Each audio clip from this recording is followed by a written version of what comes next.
Assalamualaikum warahmatullahi wabarakatuh. Perkenalkan, nama saya Lailatun Nafisa dengan NIDN 0717088902. Saya mengajar di Setia Yadi Gambangil sejak tahun 2015 sebagai dosen tetap. Di sini saya mengajar di jurusan Prodi Akuntansi dan Prodi Manajemen. Sesuai dengan tugas dosen tetap adalah melakukan tridharma, yaitu melakukan pengajaran, penelitian, dan pengabdian kepada masyarakat. Mata kuliah yang saya ampu selama di Setia Yadi Gambangil adalah sesuai dengan bidang saya, yaitu akuntansi. Berikut beberapa mata kuliah yang saya ampu di jurusan Prodi Akuntansi dan Prodi Manajemen. Yang pertama adalah pengantar akuntansi 1 di semester ganjil. Yang kedua, akuntansi biaya 1 di semester ganjil. Yang ketiga, sistem informasi akuntansi di semester genap. Dan yang keempat adalah pengantar akuntansi 2 di semester genap. Berikut saya jelaskan tentang teknik pengajaran saya di dalam mata kuliah pengantar akuntansi 1 dengan metode DIA, yaitu Delivery, Interaction, dan Assessment. Berikut saya paparkan tentang mata kuliah pengantar akuntansi 1 dengan kode MK MS3302 dengan bobot 3 SKS. Tujuan dari pembelajaran pengantar akuntansi 1 adalah sebagai dasar agar mahasiswa mengetahui bagaimana cara dalam pembuatan laporan keuangan. Capaian dalam mata kuliah pengantar akuntansi adalah yang pertama, mahasiswa memahami sifat dasar perusahaan dan akuntansi. Yang kedua, mahasiswa mampu menganalisis transaksi.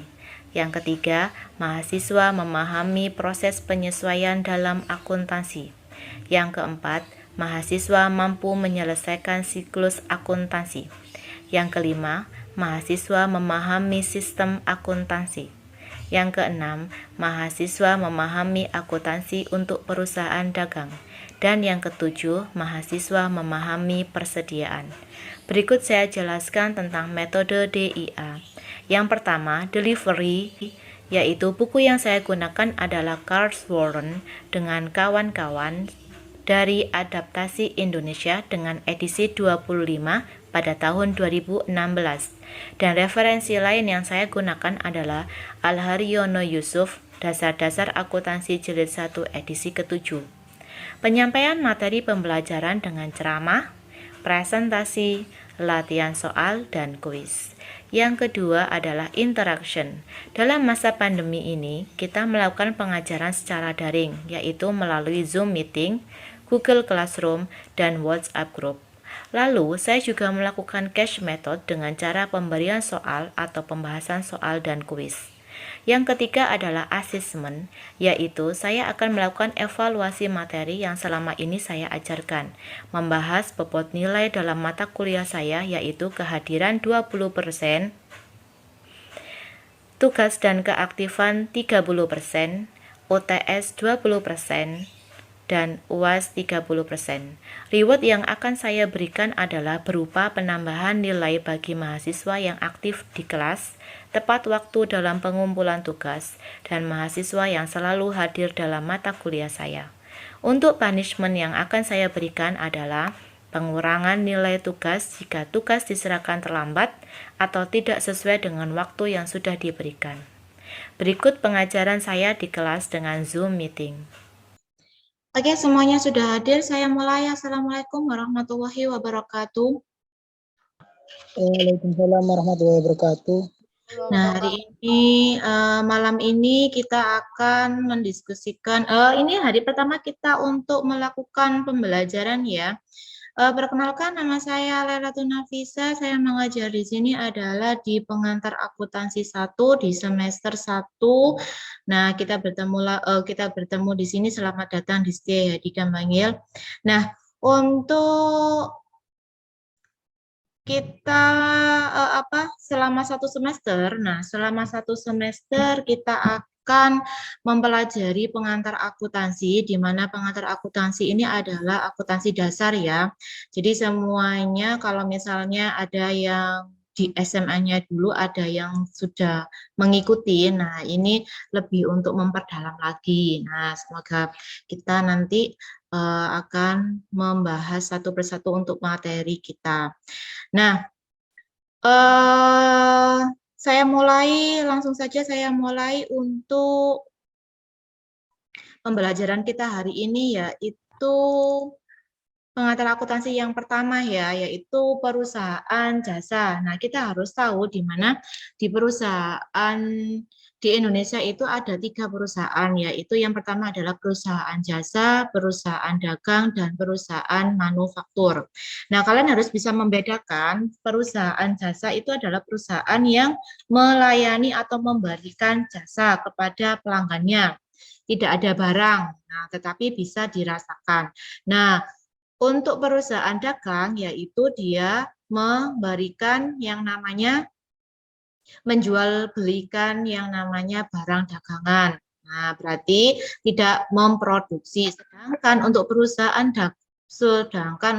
manufaktur itu adalah memperjualbelikan barang yang sudah jadi.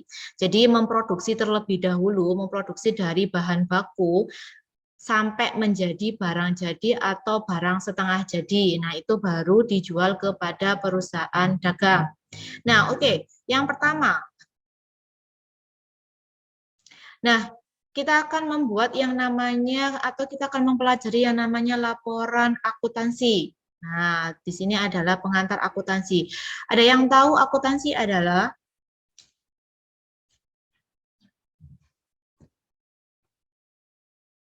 Ada yang tahu akuntansi adalah? Nah, akuntansi di sini adalah sebuah sistem informasi di mana yang menyediakan laporan untuk para pemangku kepentingan mengenai aktivitas ekonomi dan kondisi perusahaan. Nah, para pemangku kepentingan tersebut dibagi menjadi 2, yaitu pihak eksternal dan pihak internal.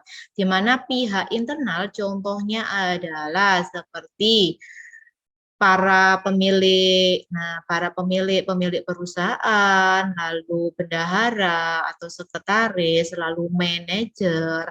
Nah, untuk eksternalnya itu adalah para pemangku eksternal seperti pemerintah, lalu para pelanggan, lalu apalagi ya untuk eksternal ya, pihak eksternal ada yang mau menyebutkan? Tim audit. Tim audit dalam hal eksternal apa internal, Bapak Gamal? Eksternal, Bu. Eksternal, Bu.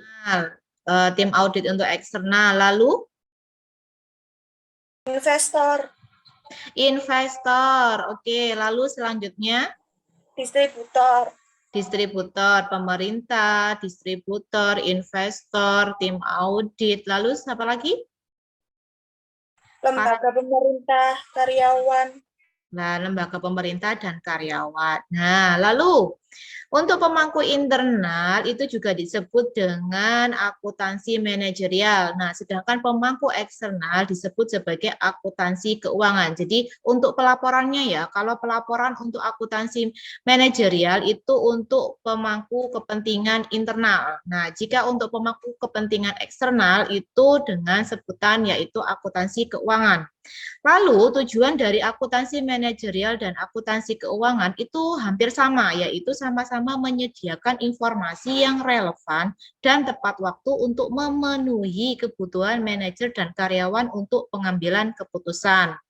Lalu, sama ya, untuk akuntansi keuangan yaitu menyediakan informasi yang relevan dan tepat waktu untuk kebutuhan pengambilan keputusan bagi pemangku kepentingan yang tidak terlibat di dalam bisnis. Itu persamaan dasar akuntansi. Nah, persamaan dasar akuntansi di sini itu ada 3 item, yaitu aset, atau harta, atau aktiva, lalu yang kedua adalah hutang, atau kewajiban, atau liabilitas.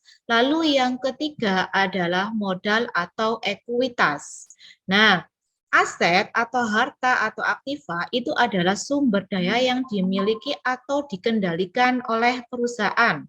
Nah, sedangkan kewajiban, hutang, atau liabilitas itu adalah hak yang harus diberikan kepada orang lain atau hak yang harus dibayarkan oleh perusahaan. Nah, jadi suatu kewajiban ya, karena kita sudah melakukan hutang. Nah, kita berhutang kepada orang lain berarti kita harus membayarnya atau melunasinya. Nah, kalau untuk modal, modal itu adalah hak milik perusahaan atas kelayakan atau atas kekayaan atau aset perusahaan. Nah, contohnya untuk aset. Nah, aset ini rumusnya adalah liabilitas liabilitas ditambah dengan ekuitas. Itu sama dengan aset.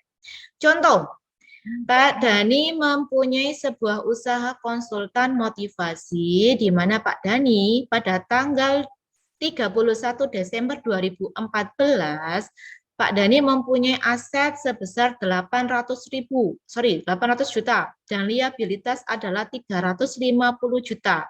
Nah, berapakah jumlah dari ekuitas per 31 Desember 2014 dan ekuitas pemilik pada tahun 2015?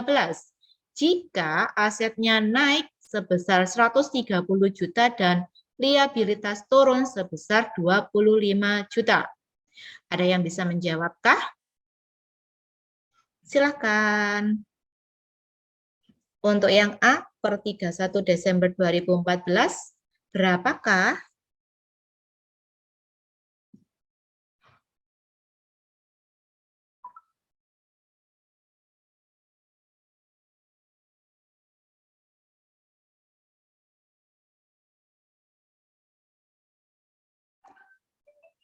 Berapakah?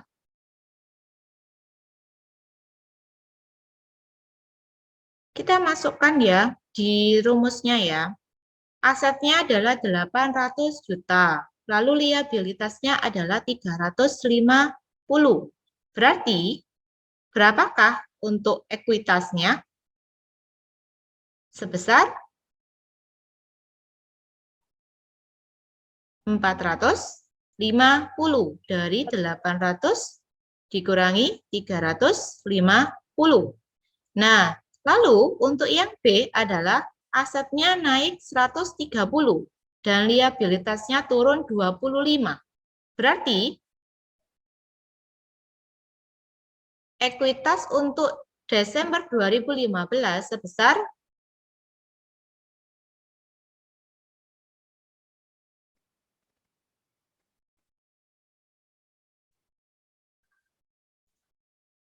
berapakah?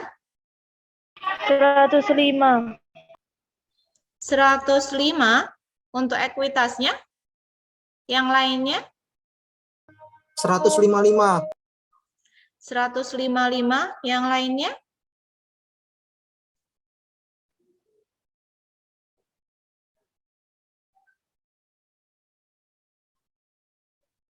Mbak Happy? Berapakah untuk ekuitasnya?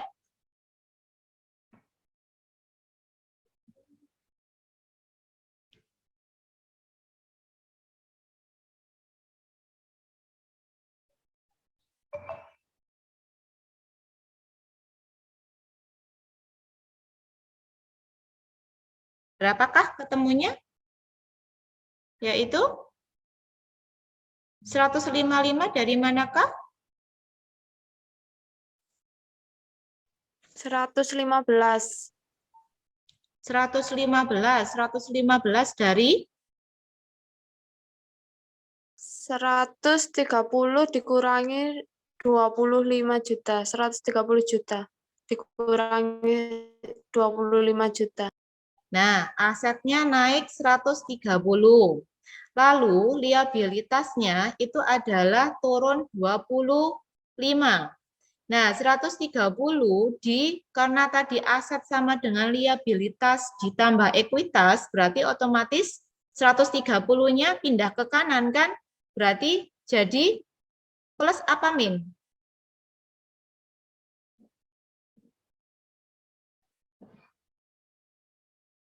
Min. Jadi plus kan? Nah, berarti otomatis untuk ekuitasnya itu adalah 155. Nah, 155 tadi yang 2014 ekuitasnya berapa? Ketemunya adalah 450. 450. Nah, berarti 155 ditambahkan 450 ketemunya adalah 605. 605. Nah, jadi untuk ekuitas pemilik pada 31 Desember 2015 itu adalah 605 juta. Nah, oke. Lalu, nah aset itu dibagi menjadi dua, yaitu aset tetap dan aset lancar. Di mana aset tetap itu adalah aset yang bisa diuangkan tetapi membutuhkan waktu yang lama. Jadi lebih dari 1 tahun. Nah, aset tetap itu contohnya adalah tanah, gedung, mesin, lalu kendaraan. Nah, sedangkan untuk aktiva lancar atau aset lancar atau harta lancar, nah itu adalah sesuatu aset yang bisa diuangkan secara cepat atau kurang dari 1 tahun. Nah, seperti kas, piutang, peralatan, perlengkapan, persediaan, nah, atau pendapatan diterima di muka. Nah, dan lain sebagainya. Lalu, nah aktiva tetap itu merupakan aktiva yang tidak bisa diuangkan secara cepat. Berarti dia bersifat apa namanya ya? Seperti tanah, gedung itu kan besar kan. Nah, berarti mereka membutuhkan atau aset tetap itu mengalami yang namanya penyusutan. Nah, penyusutan di sini istilah untuk penyusutan itu yaitu depresiasi, itu untuk aset tetap.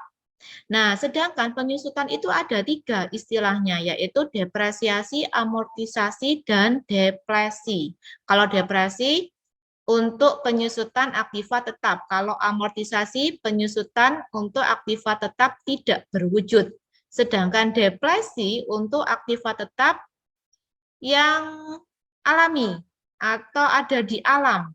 Nah, untuk aktiva tetap yaitu depresiasi atau penyusutan. Nah, itu yang disusutkan itu adalah gedung, kendaraan, dan mesin. Tidak untuk tanah. Tanah tidak disusutkan. Ya, kenapa? Karena setiap tahunnya tanah itu semakin bertambah atau nilai jualnya semakin bertambah, jadi tidak akan berkurang. Makanya tanah tidak bisa disusutkan. Nah, lalu untuk aktiva tetap tidak berwujud, nah itu seperti goodwill, hak paten, hak cipta. Nah, itu perlu disusutkan. Lalu untuk depresi, yaitu aktiva tetap yang berasal dari alam, itu seperti tambang emas, pohon. Nah, pohon kalau terlalu banyak ditebangi tetapi tidak ada penanaman kembali, nah itu kan lama-lama akan mengalami penyusutan yang terlalu banyak. Nah, itu. Lalu untuk kewajiban atau liabilitas atau hutang, nah itu dibagi menjadi 2, yaitu liabilitas jangka pendek dan liabilitas jangka panjang. Nah, liabilitas jangka pendek itu seperti utang usaha, lalu pendapatan diterima di muka. Nah, sorry, tadi untuk aktiva, nah itu adalah beban dibayar di muka, itu masuk di aktiva lancar. Nah, kalau untuk pendapatan diterima di muka, itu masuk di hutang jangka pendek.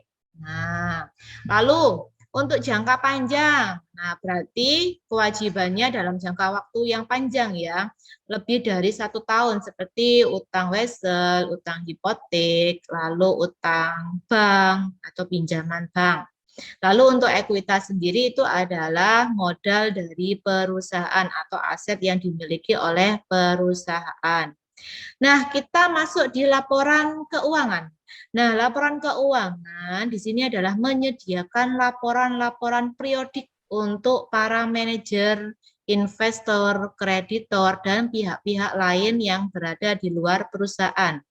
Nah, laporan keuangan utama yang dihasilkan oleh laporan akuntansi itu ada 4, yaitu neraca atau laporan posisi keuangan, yang kedua adalah laporan laba rugi, yang ketiga laporan perubahan modal atau laporan perubahan ekuitas, dan yang keempat adalah laporan arus kas. Nah, neraca di sini adalah suatu daftar yang menggambarkan aset, liabilitas, dan ekuitas yang dimiliki oleh suatu perusahaan pada suatu saat tertentu. Sedangkan untuk laporan laba rugi yaitu menghasilkan atau menggambarkan hasil operasional perusahaan dalam suatu periode waktu tertentu. Nah, ini di laporan laba rugi ini bisa menggambarkan ya di mana keberhasilan atau kegagalan suatu operasional perusahaan. Jadi kalau misalkan mengalami laba berarti perusahaan tersebut dikatakan berhasil.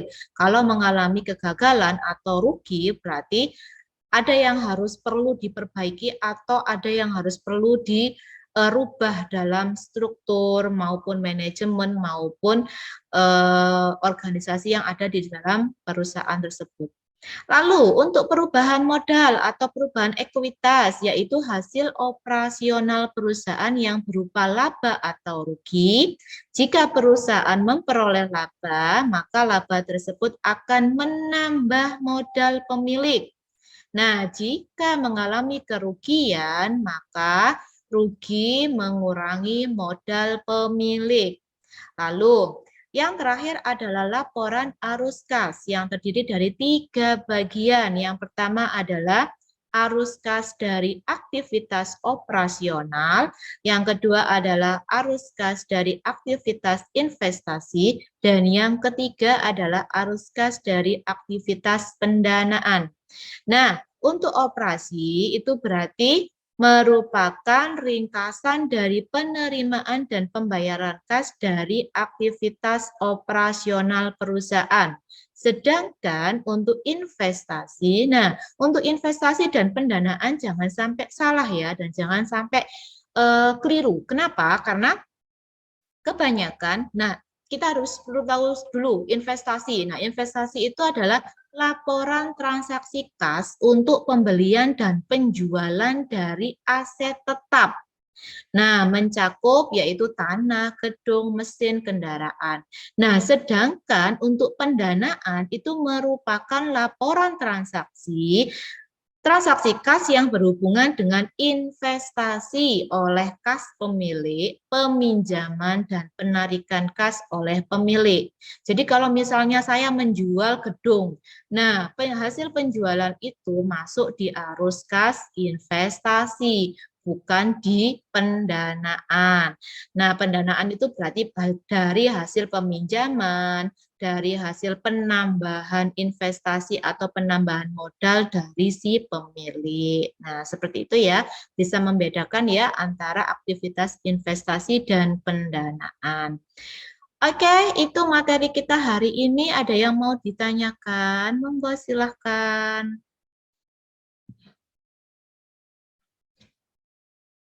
Bisa diulangi lagi, Bu. Ketinggalan, Bu. Yang untuk yang mana ya, Mas Bayu? Untuk Yang pertama, Bu, ketinggalan. Untuk yang pertama Ya. yang manakah? Untuk yang inikah? Iya, Bu, itu. Nah, untuk akuntansi manajerial ini digunakan oleh pemangku kepentingan untuk internal ya Mas Bayu, sedangkan untuk akuntansi keuangan itu digunakan untuk orang-orang di luar perusahaan atau yang disebut dengan eksternal.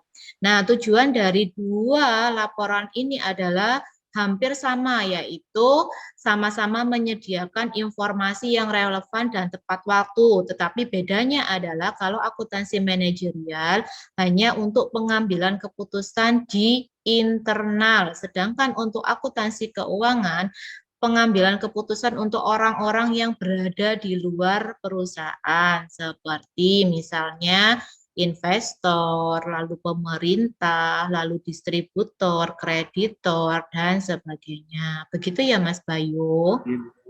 Yang lainnya, monggo silakan ada yang mau ditanyakan. Terima kasih, Bu.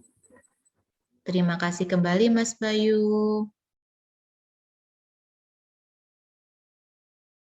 Yang lainnya ada yang mau ditanyakan kah?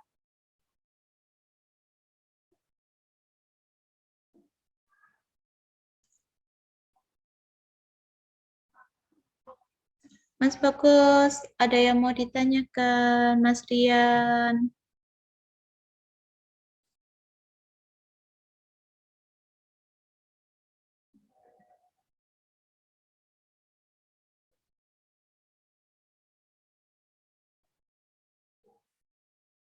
Mbak Deni, ada yang ditanyakan kah?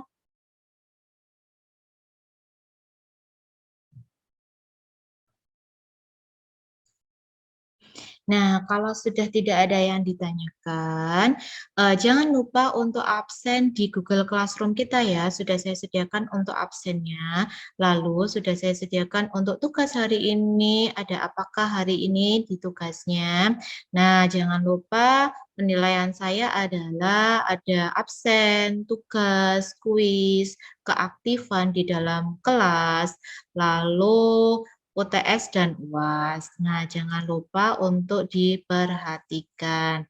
Dan saya akan memberikan punishment kepada orang-orang atau kalian yang mengumpulkan tugas terakhir atau terlambat. Nah, berarti ada sanksi yang harus saya berikan. Nah, kalau misalnya kalian tepat waktu, nah berarti nilainya juga berbeda dengan yang terlambat. Seperti itu ya. Oke, kita akhiri pertemuan hari ini. Terima kasih untuk hari ini. Kita ketemu lagi di minggu depan. Saya akhiri. Wassalamualaikum warahmatullahi wabarakatuh. Waalaikumsalam warahmatullahi wabarakatuh. Demikian pemaparan yang bisa saya jelaskan. Terima kasih. Wassalamualaikum warahmatullahi wabarakatuh.